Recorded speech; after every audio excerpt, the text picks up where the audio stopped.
U.S. Airways Flight 1549. On a freezing January morning in 2009, a routine U.S. Airways flight turned into one of the most gripping survival stories in aviation history. Flight 1549, an Airbus A320 carrying 155 people, departed from New York's LaGuardia Airport bound for Seattle with a stop in Charlotte. Barely 3 minutes after takeoff, at an altitude of about 2,818 feet, disaster struck. A flock of Canada geese slammed into both engines, causing twin explosions and a sudden total loss of power. In an instant, the aircraft became a 74-ton glider above one of the most crowded cities in the world. In the cockpit sat Captain Chesley Sully Sullenberger, a seasoned pilot with 19,663 flight hours, and First Officer Jeffrey Skiles, with 15,643 hours of experience. Despite their calm professionalism, they had only 4 minutes to save everyone on board. With no thrust, no runway, and the clock ticking, air traffic control scrambled to find options: LaGuardia, Teterboro, even a highway. But Sully's steady voice over the radio told the truth. "We can't do it. We're gonna be in the Hudson." Guiding the powerless jet over the George Washington Bridge, Sully managed to touch down on the icy Hudson River at roughly 140 miles per hour, a landing so controlled that passengers described it as a hard glide. Within moments, ferries rushed in to rescue survivors standing on the wings in 41 degrees Fahrenheit water. Every single person survived. Only 5 serious injuries were reported. Before stepping off, Sully walked the cabin twice to ensure no one was left behind. The world would soon call it the Miracle on the Hudson. For their unmatched skill and composure, the crew received the Master's Medal, cementing their place in aviation history. Air Canada Flight 143. On July 23, 1983, Air Canada Flight 143 was cruising at 41,000 feet when both engines suddenly died. The brand new Boeing 767, carrying 69 people, had run out of fuel midair, not because of a leak or sabotage, but due to a simple math mistake. The airline had recently switched from imperial to metric units, and the crew accidentally calculated fuel in pounds instead of kilograms, loading just 22,300 pounds instead of the 49,170 pounds needed to reach Edmonton. The nightmare began over Red Lake, Ontario. First, a low fuel alarm went off for the left engine, then the right. Within seconds, both engines failed, the cockpit went silent, and the jet's electrical systems went dead. The pilots, Captain Bob Pearson and First Officer Maurice Quintal, were suddenly flying what was essentially a 156-ton glider. Most pilots would have panicked, but Pearson was a skilled glider pilot and managed to keep the aircraft steady while Quintal calculated their chances of reaching Winnipeg. Realizing they wouldn't make it, Quintal suggested Gimli, a former airbase he once flew at, unaware it had been turned into a car racetrack filled with spectators that day. As the powerless plane descended, the pilots executed a forward slip, a risky maneuver used to lose altitude fast, and managed to line up with the runway. The nose gear failed to lock, which ironically saved lives by preventing the jet from plowing into the crowds. The aircraft skidded to a stop after blowing out its tires and scraping along the tarmac. No one was killed. Only 10 minor injuries were reported. The Gimli Glider became one of aviation's most extraordinary survival stories, a crash avoided by pure skill, quick thinking, and a bit of luck. The aircraft was repaired, flew for 25 more years, and was finally retired in 2008. Qantas Flight 32. It was November 4, 2010, when Qantas Flight 32, an Airbus A380 carrying 469 people, took off from Singapore headed for Sydney. Just 4 minutes after takeoff, one of its massive Rolls-Royce Trent 900 engines exploded mid-air, scattering shrapnel over Batam Island, Indonesia. The blast tore through the wing, damaged the fuel and hydraulic systems, disabled brakes, and even caused a fuel tank fire that miraculously burned out on its own. The pilots faced over 80 system alerts, each demanding attention, while trying to keep the world's largest passenger plane in the air.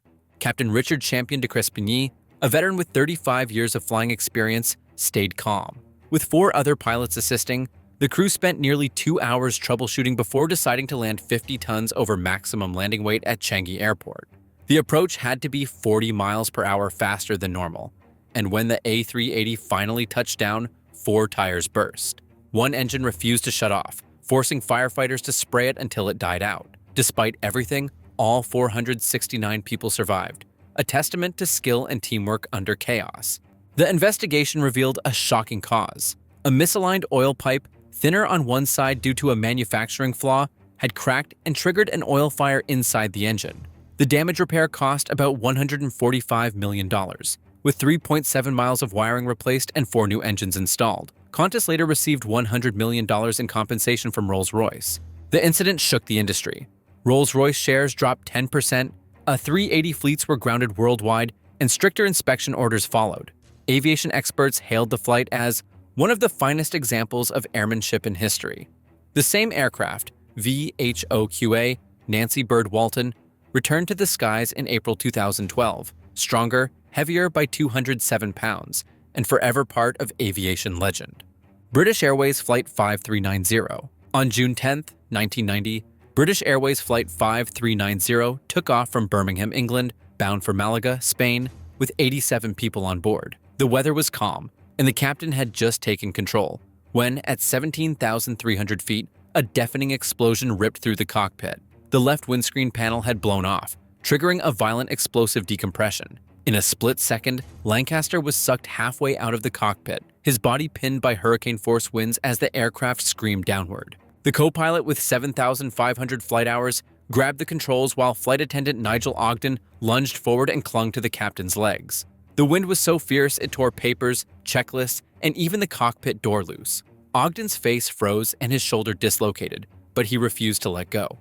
The crew believed Lancaster was dead, yet Aitchison ordered them to hold on, fearing his body could hit the left engine or tail if released.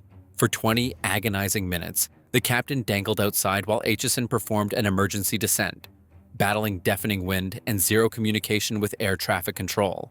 At 8:55 a.m., the BAC 111 landed safely at Southampton Airport, and the unbelievable happened. Everyone survived. Lancaster was alive, suffering from frostbite, broken bones, and shock, while Ogden sustained frostbite and trauma, but recovered.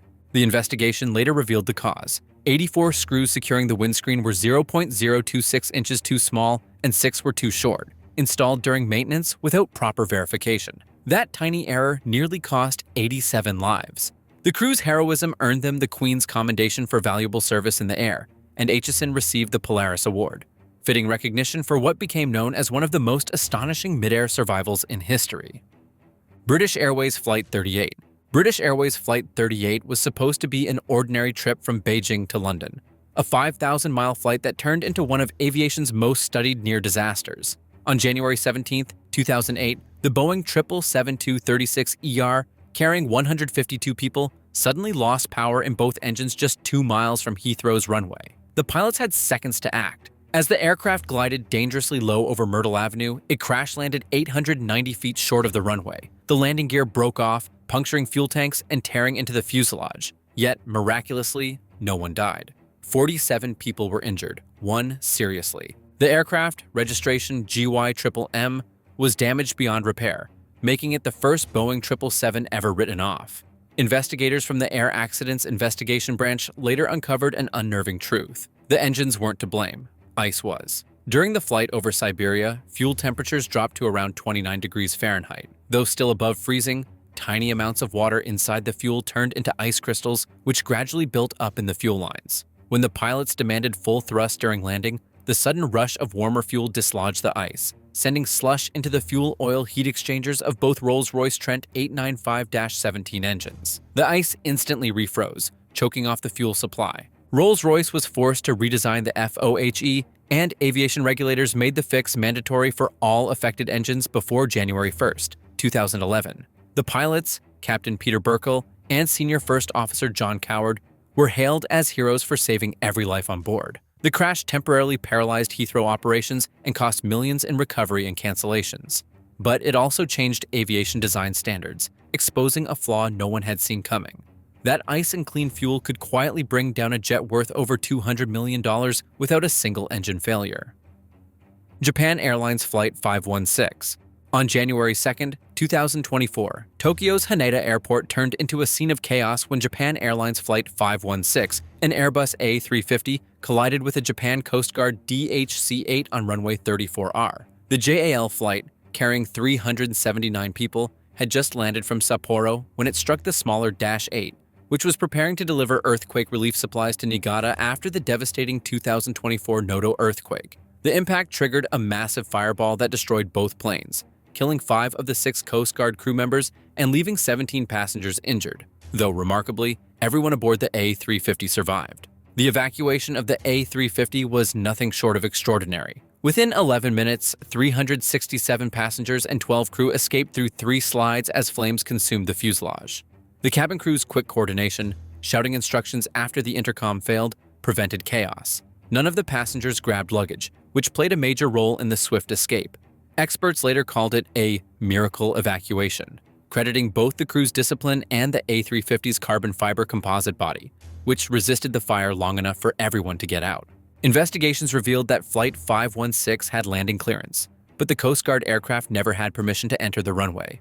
The miscommunication stemmed from the controller's use of the phrase "number 1," which the Dash 8 captain mistook as clearance for takeoff. The disaster marked Japan Airlines' first hull loss accident since 1985's Flight 123 and the first ever total loss of an Airbus A350. The destroyed jet alone cost $105 million, excluding operational disruptions that grounded over 1,200 flights in the following days. While Tokyo mourned the Coast Guard crew, the tragedy also stood as a reminder of precision's importance in aviation. One misunderstood phrase separated a routine landing from catastrophe. Delta Airlines Flight 4819. On February 17, 2025, passengers aboard Delta Connection Flight 4819 thought they were about to touch down safely in Toronto after a routine flight from Minneapolis. But what followed was one of the most shocking aviation incidents in years. As the Bombardier CRJ-900LR, carrying 76 passengers and 4 crew, approached runway 23 at Toronto Pearson International Airport, it hit the ground hard. Far harder than the aircraft's landing gear could handle. In seconds, the right landing gear fractured, collapsing under the plane's 84,500-pound weight, flipping the jet upside down and tearing off its right wing, which ignited into flames. Despite the violent impact and wreckage, all 80 occupants survived, a result many experts later credited to the crew's fast action and the CRJ-900's strong fuselage design. Still, 21 people were injured, including a child and 2 adults who were in critical condition. The crash scattered debris across the icy runway as fire crews battled flames in 16 degrees Fahrenheit weather and strong 40-mile-per-hour winds. Video from nearby planes showed the jet skidding on its roof as passengers scrambled to evacuate through emergency exits while smoke filled the cabin. The Transportation Safety Board of Canada later revealed that 2.6 seconds before touchdown, the plane was descending at 1,100 feet per minute, far beyond the gear's safe absorption limit of 720 feet per minute. Its airspeed was 157 miles per hour, slower than the required 166 miles per hour. Turbulent crosswinds and snow further destabilized the approach. The first officer, a young pilot with 1,422 flight hours, was flying the jet, while the captain, an instructor with 3,570 hours, monitored. Following the crash, Delta offered $30,000 in compensation to each passenger and faced an extensive investigation. The event grounded flights for hours and marked the second major CRJ hull loss of 2025, a chilling reminder that even with advanced technology, one hard landing in winter weather can flip a jet worth $25 million upside down.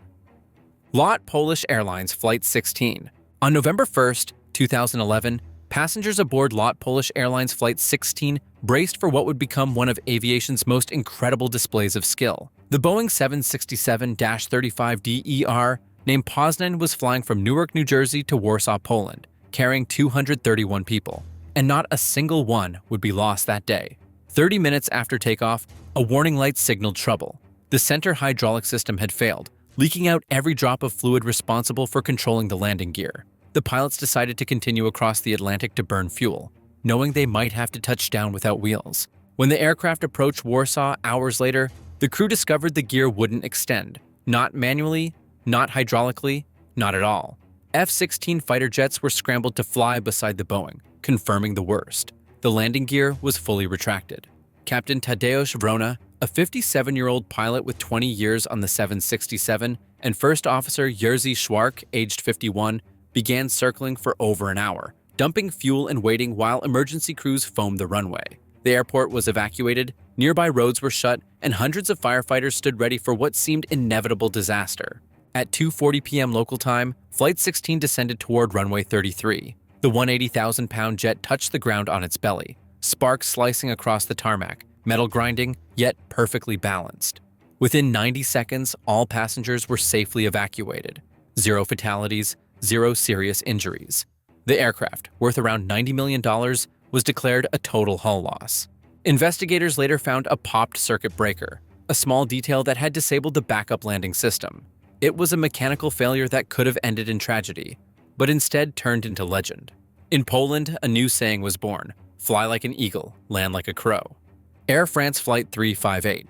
On August 2, 2005, Air France Flight 358, an Airbus A340-13E, came in from Paris to Toronto during a violent thunderstorm. With 297 passengers and 12 crew members on board, the aircraft overshot runway 24L, Pearson's shortest at 9,003 feet, and tore through the end at 92 miles per hour, plunging into the Etobicoke Creek ravine about 1,000 feet beyond the runway. The jet erupted in flames, yet every single person survived. The media called it the miracle in Toronto. The crash unfolded in chaos. Visibility had dropped to just 1.25 miles, with winds gusting over 37.3 miles per hour and sheets of rain hammering the runway. The pilots touched down 4,000 feet past the start of the runway, and it took them 17 seconds to apply full reverse thrust, too late on the slick surface. The aircraft skidded off the pavement, hit the ravine, and broke apart as fire consumed it.